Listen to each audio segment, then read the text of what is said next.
Hi, my name is Jackie. I was diagnosed with type 1 diabetes when I was 8. I play hard because that's how I do everything. I always push myself to be the best that I can be. Type 1 diabetes does not stop me from doing the things that I like to do. Hello and welcome to Teen 1D, the podcast for teenagers and young adults living with type 1 diabetes. The podcast is not intended as a substitute for professional medicine advice or treatment. Today I'm here with Sam Tullman. He's a mindfulness teacher with a background in neuroscience research and brain and performance hacking. He is currently pursuing a master's of public health in social and behavioral studies at the University of Washington. Sam is also a Fulbright scholar. He graduated with a Bachelor of Arts in Neurobiology and Neurosciences from the University of Pennsylvania, where he played football for 4 years. Sam is the founder of Second Cocoon in Seattle, Washington. He previously played for the league QEEG technician for the PTSD Institute. Sam was also the head of applied neuroscience and a neurofeedback associate at 40 Years of Zen. Thank you so much for being here with us today, Sam. Hey, thank you. It's awesome to be here. Yeah, let's just start by having you tell our listeners where you're from and how old you were when you were diagnosed with type 1. Sure. Yeah. So I'm from the Chicago area. I grew up in Wilmette, Illinois, for those of you who are from that general area, northern suburbs. And I was 8 when I was diagnosed with type 1 diabetes. And I actually was not at home during that time. I was out visiting my grandparents. And I think, I probably had some symptoms for a few months that, as they probably do when they're untreated, get more and more serious. But I remember on the plane ride out to see my grandparents just being kind of on the runway taxiing, and for some reason we couldn't take off right away. And I just had to go pee so bad. I was like, I gotta go, they normally don't let you do that. And they're like, you gotta keep your seatbelt strapped in while we're taxiing for takeoff. And I was like, no, you don't understand. This has to happen right now. And, my mom was clearly saw that I had a sense of urgency about this. So fortunately, as my mom does and always has, she took me seriously and was like, okay, well, we're getting you off to the bathroom. And I got a little flack from the flight attendants. But when I was in California with my grandparents, my mom left me for a few days with them. And that's when the symptoms got more obviously troublesome, and they took me to the doctor, and the doctor was like, yep, this is classic type 1 diabetes. You have sugar in your urine. And ever since then life has been a little different. So how do you manage your type 1? Do you use a pump, shots, continuous glucose monitor? Yeah, I'm super excited about the way I'm managing it now, which is different than the overwhelming majority of my life with diabetes. So right around the start of the pandemic, so that's like a year and a half ago now, I got on the DIY loop. So that's often also called the tide pool loop. And the DIY loop, that was actually, I had never even used an insulin pump before. So I went however many years, 17 years, without using an insulin pump, and got on the insulin pump, started looping. I had used a CGM before, and that had been helpful for me. I loved that. And I had some definite frustrations early on switching to the loop, and just getting used to having a pump and having 2 different devices on my body at once. But after a month or 2 of adjusting to that, I was like, oh my God, this is way better. And then I also was implored by some friends of mine to try Afrezza if I could, which can be a little bit of a challenge with insurance, but I was able to get Afrezza, the inhaled insulin, and that has been amazing. So I actually use the 2 in tandem, no pun intended, because it's not tandem. Did you know anyone else when you were diagnosed, or was it pretty much just you? My cousin had type 1 diabetes for a few years at that time. And that was really helpful for my parents to kind of have an understanding of, okay, here's what's going on. Our son isn't going to acutely die anytime soon, so long as we, take even halfway good care of him. And I didn't live near my cousin. She lived in another state, but it was nice knowing somebody that had it before. So you talked about the fact that you played football at Penn. When did you realize that you'd probably be able to play in college? It's hard to say. I mean, I started playing football later than some people do. It was actually towards the end of middle school that I started playing, and I was just a big kid. I just was bigger than most of my peers, and had done a lot of martial arts training before that, and so had a kind of natural athleticism and body awareness that was really useful for football, and just quickly started excelling in it. So I don't know if there was one moment that was like, oh, you can play college football. I didn't grow up in a real football culture with my family so much, even though my brother and dad both played it. I definitely I loved their example and I wanted to be like them, but there was no kind of push of like, oh, well, you could play college football. It almost kind of just happened. I mean, I was training hard. There was probably some point my sophomore year where I was training with a lot of other guys that, were playing college or professional at a place up in Highland Park. I was training and kind of started realizing like, oh, I'm not that different from these guys. I could probably do this too. Yeah, I don't remember one moment, but probably sometime my sophomore year. So, do you have any advice for those people playing sports out there in managing type 1 as they do so? Oh man, that's such a big one. Well, each sport naturally is the kind of care and attention that is required is a little different. And so there's like maybe different strategies you might use for each sport. And football is a pretty peculiar one in a lot of ways. A lot of sports you're kind of constantly going and running and moving.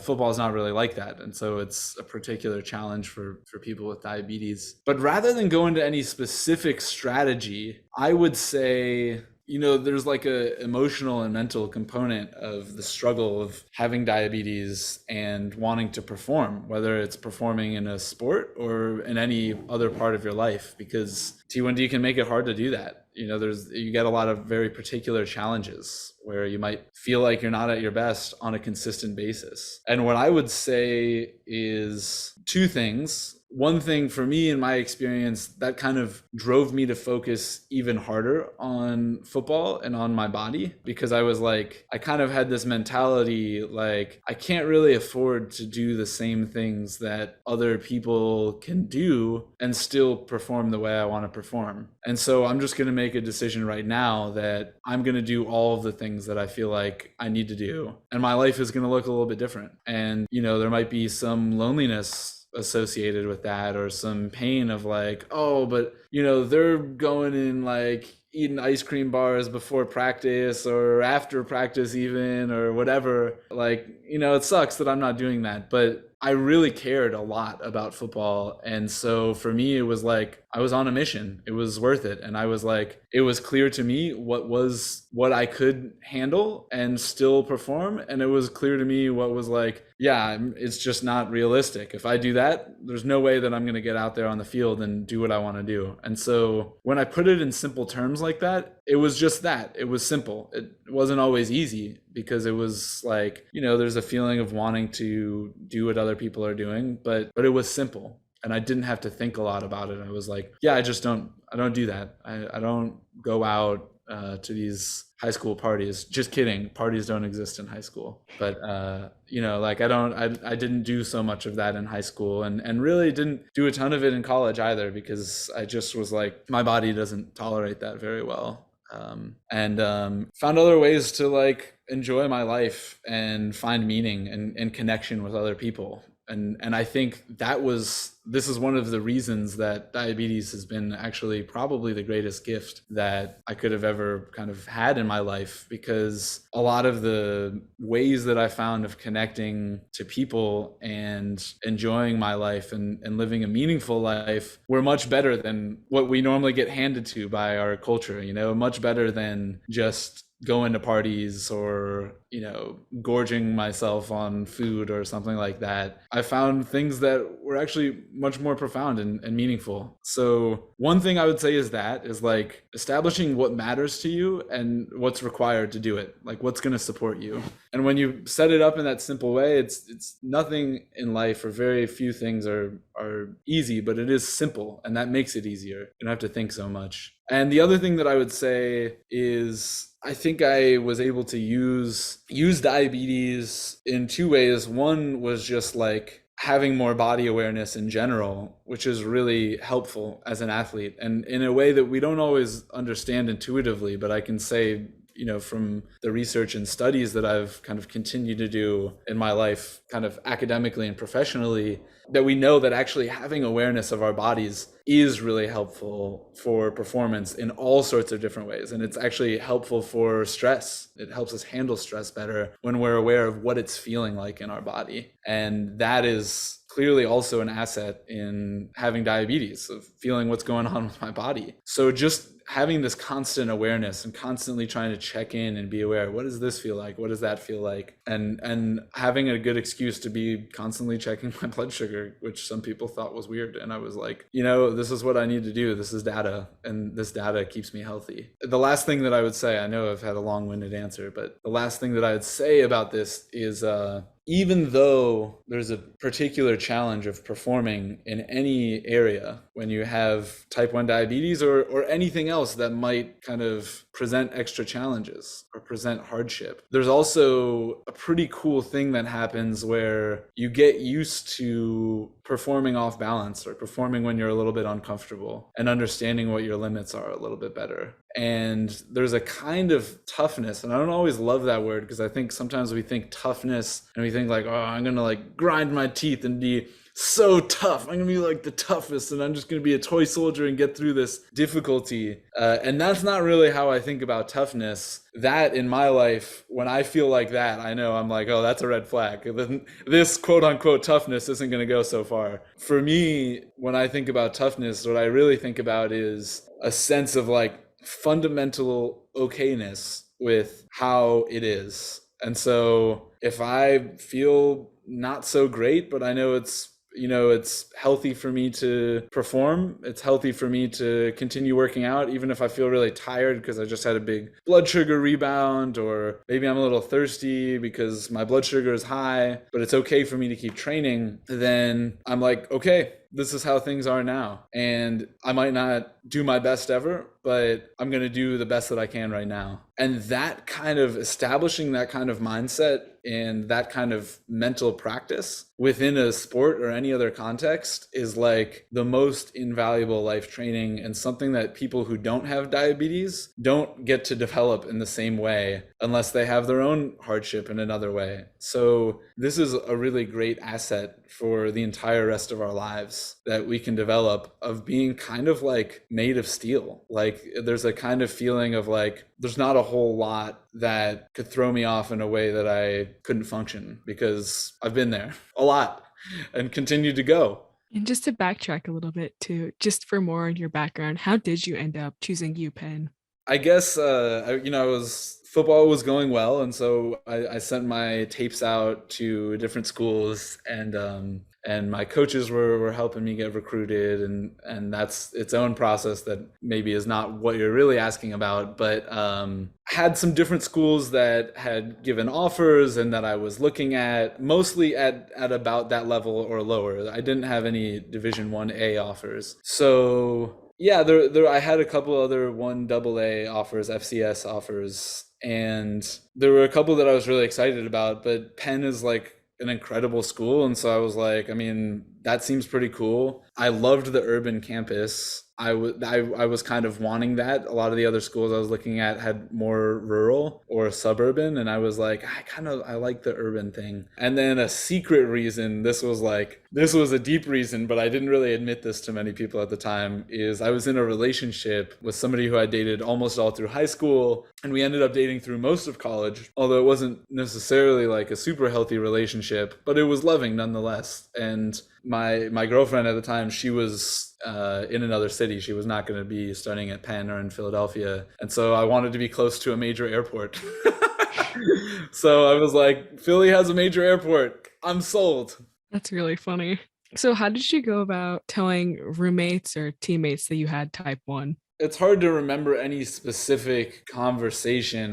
I'm sure I did it with some amount of tact, and like I think always humor and silliness helps, with a degree of like seriousness also, and intense clarity on the things that do matter, as a football player, no, this is not steroids, and this is like when I'm testing my blood sugar, this is what it means. It doesn't mean I'm going to die, and being clear on certain things with my coaches also. There's not a whole lot of hiding, especially at the time when I started, didn't have a CGM or a pump. And so, it becomes pretty clear something's happening over there, and it looks like there's a needle and you're bleeding and you need to take breaks during certain times to go test. So the conversation kind of confronts you. The conversation comes to you, and you just have to be ready with what to say at that moment. And not only what to say, like what the content is, but how to say it. How would you like to communicate it? What feeling do you want to have, and what feeling do you want to impart to the other person when you say it? Yeah. And I know you're involved at UPenn too, outside of just the football environment too. So can you tell our audience a little bit about that and what you've studied and other opportunities you've had there?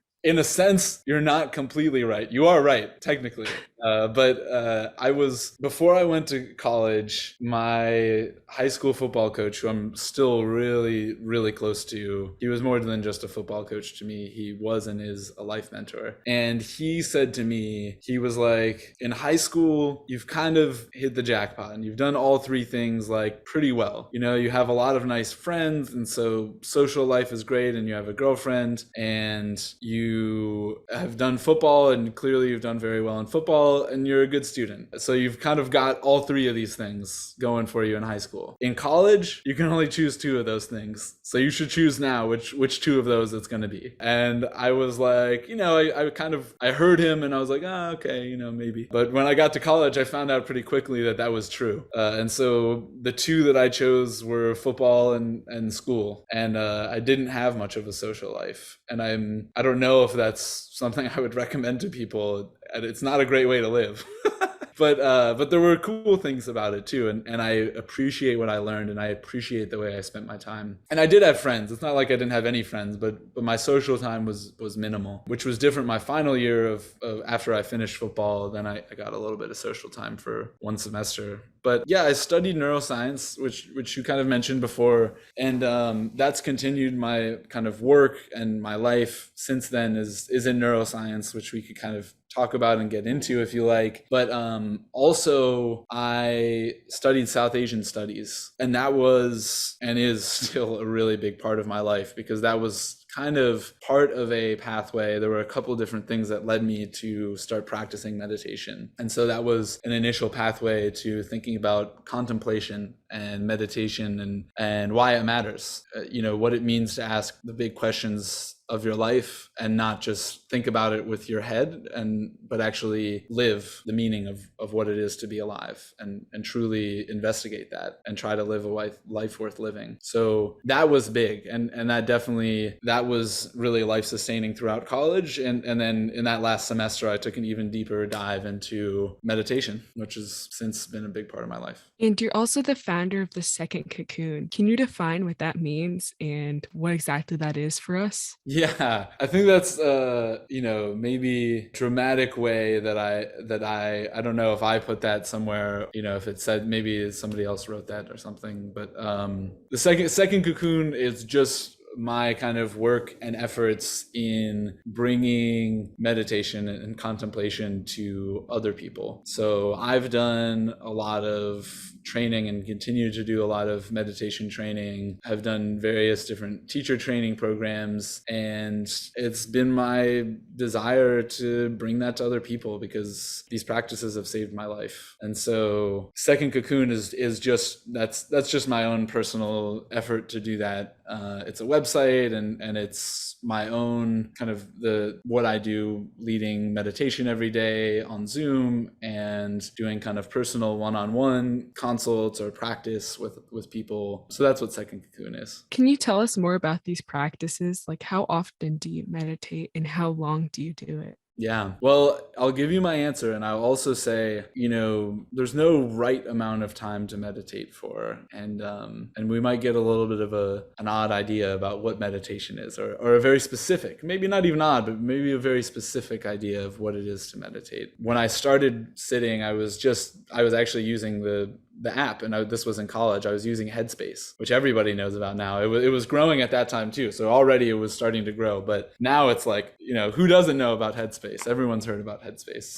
So I started using Headspace and was probably doing, I think maybe they have 5 or 10-minute meditations, and I was doing them like religiously. Again, no pun intended, although in this case it was kind of religiously because I realized that there was a deeper meaning for me of practicing. And so I was doing that. I did that every day for a long time, like months, maybe a year. I started transitioning to other practices that weren't Headspace, ended up taking a deeper dive in other areas and meditating in different ways. And then now my practice is primarily in the Zen tradition, although I do other types of meditation practices and have been trained in a couple of other practices that I incorporate into my life. On a normal day, I'll sit 1 or 2 hours, depending on the day.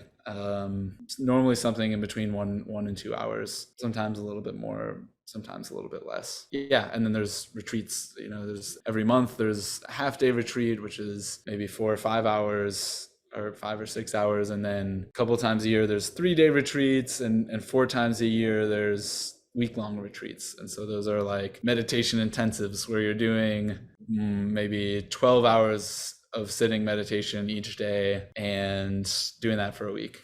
And so Wow. it's like a marathon for your mind. What does meditation do to your brain neurologically? And do you think that meditation is helpful for those with type 1? There's books written about the first question. So what meditation does to your brain neurologically? A lot. And there's a lot of different meditation practices. There's not just one practice. And each one has a little bit different impact on your brain, which is a really cool thing, right? It's like just the same way that, we could say like, well, what does exercise do to your body? Well, the first thing we have to ask is what kind of exercise, and how much are you doing it? And when are you doing, all these questions. And so meditation, we can think of the same way. But one of the cool things about meditation is that as a general category, the idea is that it's supposed to point you to a different way of being. And so we meditate during kind of maybe a concentrated period that might be a sitting meditation practice. There's other ways to meditate that aren't sitting. There's moving meditations. But we do a concentrated period of practice. And over time, we learn that that's actually a different way that I could live that way normally. I don't just have to do it when I'm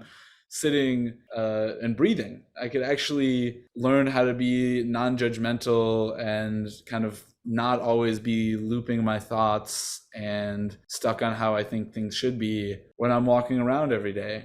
And that's really liberating. And that relies on this concept that it's the same concept of why we go to school, which is called synaptic plasticity. It's the fact that the brain can actually change and grow and build new connections and learn new tricks. And so meditation is just based on that concept also. It's like we practice a certain way of being, and all of a sudden that starts showing up more in our everyday life. It's like just like a skill that we learn how to do, we can bring to any part of our life. And as far as living with diabetes, oh my gosh, I mean, I can't say enough about how useful it is. It's we spoke a little bit earlier about the importance of awareness of your body, which is kind of featured in a lot of meditation practices, a lot of body awareness. And that becomes not just conscious awareness, but also kind of below the level of conscious awareness, just developing more of a relationship of living from your body. So that's one component of just having a easier time having constant awareness of what's happening with your body without putting effort into, oh, now I need to check in how I'm feeling, rather than like kind of going through an hour of being a little distracted, but your blood sugars may be low, or we all have CGMs now, so maybe that's not a great example, but maybe like your blood sugar is high and you don't have a high alarm on your CGM. I don't, maybe you're great and you do, but no, I don't have one on. Your blood sugar's high and you're sitting doing something distracted for an hour, and after an hour you're like, hey, God, I feel like, and an hour ago you had the same symptoms, but you weren't really paying attention to them. And so you could be aware of them right away and say, oh, I could just do something about this now and not feel terrible for an extra hour. So that's just a body awareness component. The second thing that I would say is we know that these practices reduce stress, and they're really well researched now, like many years of research, and everything is very clear. We know meditation in almost all of its forms reduces stress. And those of us with diabetes know the impact that stress has on our blood sugars and on our ability to handle insulin, our insulin sensitivity or resistance. It's massive. Nothing even need be said about that. And so if we can actually learn how to manage our stress better, now all of a sudden our body is more responsive to insulin, it's acting in more predictable ways, our blood sugars aren't spiking up out of nowhere. These are pretty great things. And actually it also matters for our digestion, which impacts our blood sugar as well, because when we're constantly stressed, we're not actually digesting food, and we digest differently. So all of those things, that's maybe category 2. So category 1 was just body awareness and breath awareness, because our breath changes with our blood sugar too. And step 2 is stress. And the third thing that I would say that diabetes and meditation, the overlap is, I think we learn very quickly having type 1 diabetes that we can do the very best that we can, and we should do the very best that we can, and things still often won't go well, and they won't go the way we want them to, certainly. And that's having type 1 diabetes. Like, that doesn't mean that we've done anything wrong, although sometimes people will say things or kind of infer things, or we might even think about ourselves, I messed up. But in reality, we haven't messed up. This is the nature of the disease. The nature of the disease is it's impossible for us to keep track of all the different things ahead of time in order to keep our blood sugars perfect all of the time, because most of these things are happening below conscious awareness, and we're trying to do it with our conscious awareness. So even when we do our best, things are still going to go wrong. And meditation practice helps us learn that that's actually okay. And that's not only the nature of diabetes, that's the nature of life. That's the way life works, is that we do our best, and sometimes things don't turn out very well. And sometimes they turn out great, and that's great too. And then we can be even more happy because we've been practicing. But it helps us have a acceptance and understanding of, okay, this is where things are right now. It's not where I wanted things to be, but now I can just do the next best thing. Okay, my blood sugar is high now, and it's been high for a while. And, rather than having a big reaction to this and doing a rage bolus and, setting myself off on a terrible few hours of my life, I can say, this really sucks. This does not feel good at all. And I'm not going to make it worse for myself. I'm just going to give myself the insulin I need and be patient and take the action. So that's the last thing I would say is meditation for me is about an acceptance with and a relationship with the way things are. And if I have a good relationship with the way things are, I'm going to have a lot better time managing my blood sugar. Thank you for that. And just another thing to add, you were recently named a Fulbright Scholar. Can you explain what it means to be a Fulbright Scholar and what that entails for us here? Yes. Fulbright Scholarship. So I got the acceptance to that Fulbright Scholarship right as the lockdown for the pandemic was starting. Oh no. So I was like, this is great news, and I have no idea what it means. And so it was supposed to be last year, and I was supposed to be in Brazil right now. I wasn't supposed to be because I'm not there, but as far as what the original plan would have been, it was that. And now it's scheduled to start in February. It's hard to know based on the pandemic whether I'll be in Brazil or not. But the Fulbright Scholarship is a really cool program that the State Department does, the U.S. State Department, where each year people apply and they select students most of the time for research projects, but there's some other things you can go for. You can go to teach English as well. And they select students to go basically study abroad for a year. And you might be doing a specific research project, but their hope is that you're also engaging with the local culture and you're representing the United States. And that's really cool. I have a particularly special relationship with Brazil because I do a Brazilian martial art called capoeira, which is kind of a martial art, also kind of a dance. It's there's a lot of components of it. But that and some other things kind of gave me this deeper connection to Brazil as a country. And so I was really excited to go there. I was like, oh my gosh, yes, I want to do this. And I applied and was fortunate enough to get in. So what will you be researching while in Brazil? Yes. So the research that I'm doing is It's psychology research, and it's on a like entheogenic or psychedelic brew called ayahuasca. And it's a tradition from the Amazon that tribes in the Amazon have held for at least hundreds of years, but who knows, maybe thousands. There's not recorded data on it. And we know that this brew can have an incredible impact on people suffering from anxiety and depression and PTSD, among other things. There's actually really good research. So the research that I'm doing is specifically for substance use disorder to help people recover from addiction.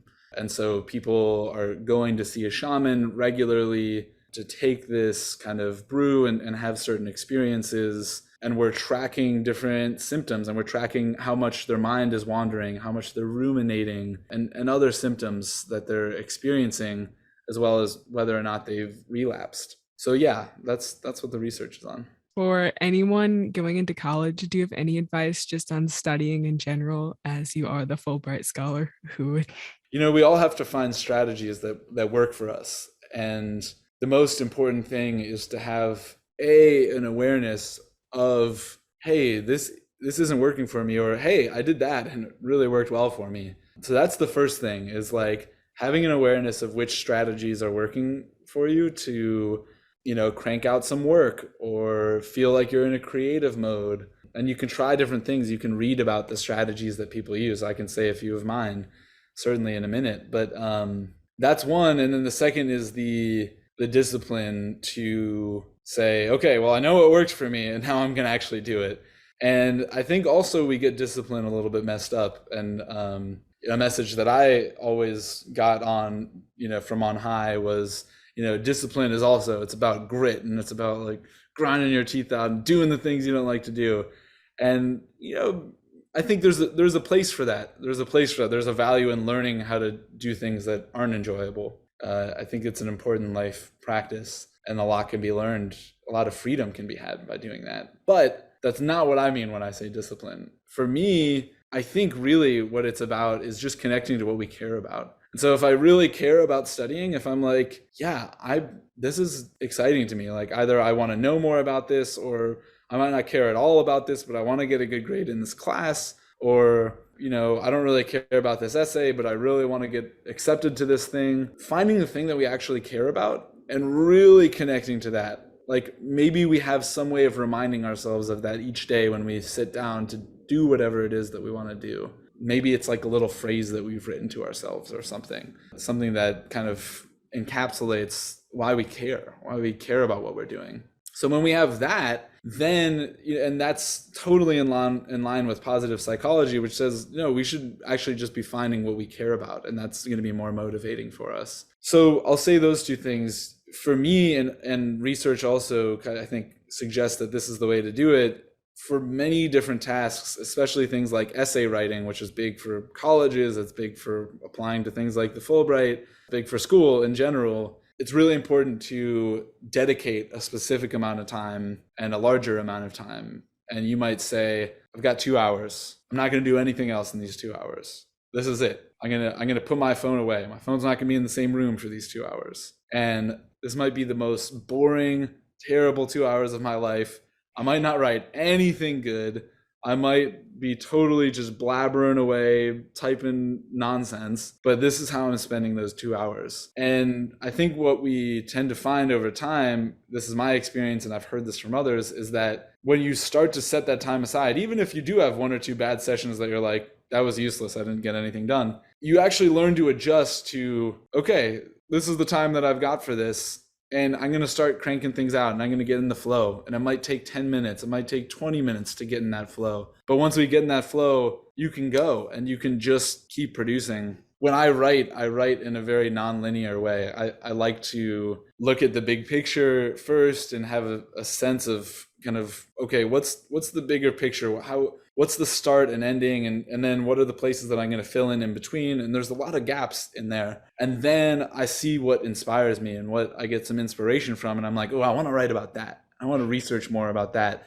And I'll just write, and I'll write maybe exclusively on that. So I might have an essay that has nothing written for the intro or conclusion, but I've got a dang good body paragraph in there. And that's the way I like to write. And I've heard similar things from other people, but each person has their own style. You know, working through a math problem set or a science problem set, it's the same way. Like, you want to set breaks for yourself. So you want to be able to say, look, I'm going to do 30 minutes at a time, and then maybe I'll take a break and check my phone, because we're all addicted to our phones these days. So that's okay. We can accept that I need a little break, but I'm going to set up little 30-minute blocks where I'm going to really do the work in that block. And then I'll take a little break and I'll look at my phone and maybe go take a walk. And then I'm going to come back and do another 30 minutes. So setting up blocks like that is really, really useful.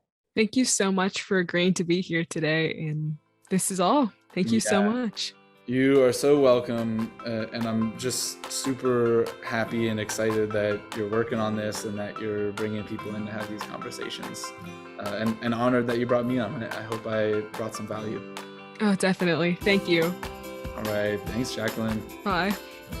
That's all for today. If you have any suggestions for future topics or guests, or just want to say hi, don't hesitate to reach out. You can email me at teen.t1d@gmail.com or DM me on Instagram at teen1dpodcast. Please don't forget to subscribe, rate, and review, as it does really help me out. Thank you so much for listening, and don't forget to tune into next week's episode. Have a great week. Bye.